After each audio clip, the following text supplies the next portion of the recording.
ஓம் நம சிவாய. உறவுகள் அனைவருக்கும் அன்பு வணக்கம். எல்லோரும் நலமாக இருக்க நினைக்கின்றேன். எல்லோரும் நலமாக இருக்க வேண்டும் என்று எல்லாம் வல்ல இறைவனை பிரார்த்தித்தவனாக வளமை போன்ற ஒரு குரலை காணொலி வடிவிலே பதிவிட்டு வருகின்றேன். அந்த வகையில் இன்று நாங்கள் காண்க இருக்கின்ற குரல் 1330 குரலிலே 387வது குரலாக அமைய இருக்கின்றது. நல்லொரு குரலாகவும் நல்லொரு உரையாகவும் அமைய இருக்கின்றது. குரலை காண்போமாக இருந்தால், இன்சொல்லார் ஈத்தளிக்க வல்லார்க்கு தன் சொல்லால் தன் கண்டனைத்து இவ்வுலகு என்பதாக அமைந்திருக்கின்றது. இன்சொல்லால் ஈத்தளிக்க வல்லார்க்கு தன் சொல்லால் தன் கண்டனைத்து இவ்வுலகு என்பதாக அமைந்திருக்கின்றது. இதற்கான முதலாவது உரையை நாங்கள் பார்ப்போமாக இருந்தால், இனிய சொற்களுடன் தற்கவர்க்கு பொருளை உதவி காக்கவல்ல அரசனுக்கு இவ்வுலகம் தன் புகழோடு தான் கருதியபடி அமைவதாகும் என்பதாக அமைந்திருக்கின்றது.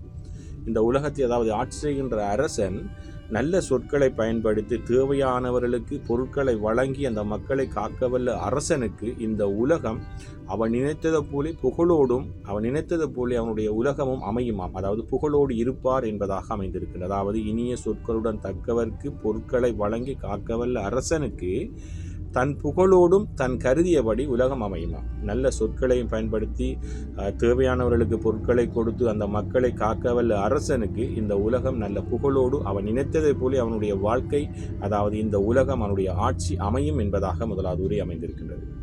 அதே போன்றுதான் கலைஞர் அவர்களும் இன்சொல்லார் ஈத்தளிக்க வல்லார்க்கு தன் சொல்லால் தன் கண்டனைத்து இவ்வுலகு என்ற குரலுக்காக ஒரு உரையை தந்திருக்கின்றார்கள். அதை பார்ப்போமாக இருந்தால், வாக்கில் இனிமையும் பிறருக்கு வழங்கி காத்திடும் தன்மையும் கொண்டவர்க்கு வையகமே வசப்படும் என்பதாக அமைந்திருக்கின்றது.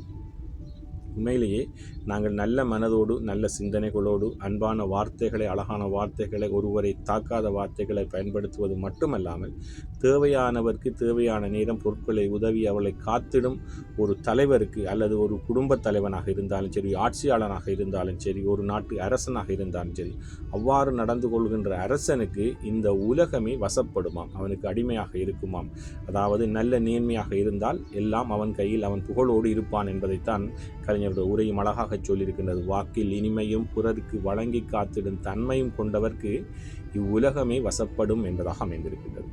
அதே போன்றுதான் இன்சொல்லார் ஈத்தளித்த வல்லார்க்கு தன் சொல்லால் தன் கண்டனைத்து இவ்வுலகு என்ற குரலுக்காக சாலமன் பாப்பை அவர்களும் சற்று வித்தியாசமான உரைநடையில் ஒரு உரையை தந்திருக்கிறார்கள். அதை பார்ப்போமாக இருந்தால், இனிய சொல்லுடன் பிறருக்கு கொடுக்கவும் அவர்களை காக்கவும் ஆற்றல் பெற்ற அரசிற்கு அது எண்ணிய எல்லாவற்றையும் இவ்வுலகம் கொடுக்குமாம்.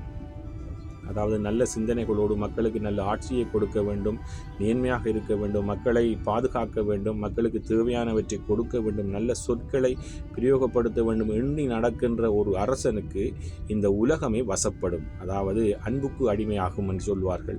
உண்மையும் அதுதான். நல்ல சிந்தனைகளோடு நல்ல செயல்களோடு நல்ல மக்களை பாதுகாக்கக்கூடிய நேர்மையான அரசனுக்கு, நேர்மையான ஆட்சிக்கு, நேர்மையான தலைவனுக்கு இந்த உலகமே வசப்படும் என்பதைத்தான் சாலமன் பாப்பனுடைய உரையும் அழகாக சொல்லியிருக்கின்றது. இன்றைய குரலுக்கான 3 உரைகளை நாங்கள் பார்க்க மட்டிலே உண்மையிலேயே அன்புக்கு அடிமை, நல்ல சொற்களோடும் நேர்மையாகவும் மக்களுக்கு தேவையானவற்றை நாங்கள் தலைமைத்துவ பண்பிலே இருக்கின்ற நாங்கள் எல்லோரையும் அரவணைத்து மக்களுக்கு தேவையானவற்றை கொடுத்து சரியான வழிகாட்டலுடன், அதாவது அவர்களை பாதுகாக்கக்கூடிய அனைத்து நடவடிக்கைகளை நாங்கள் மேற்கொண்டு நேர்மையாக நடப்போமாக இருந்தால் இந்த உலகம் எங்களுக்கு வசப்படும் என்பதைத்தான் இந்த குரல் அழகாக சொல்லியிருக்கின்றது. இன்சொல்லார் ஈத்தளிக்க வல்லார்க்கு தன் சொல்லால் தான் கண்டனைத்து உலகு என்பதாக அமைந்திருக்கின்றது. ஓம் நம சிவாய. நன்றி, வணக்கம். அடுத்த குரலை சந்திக்கலாம்.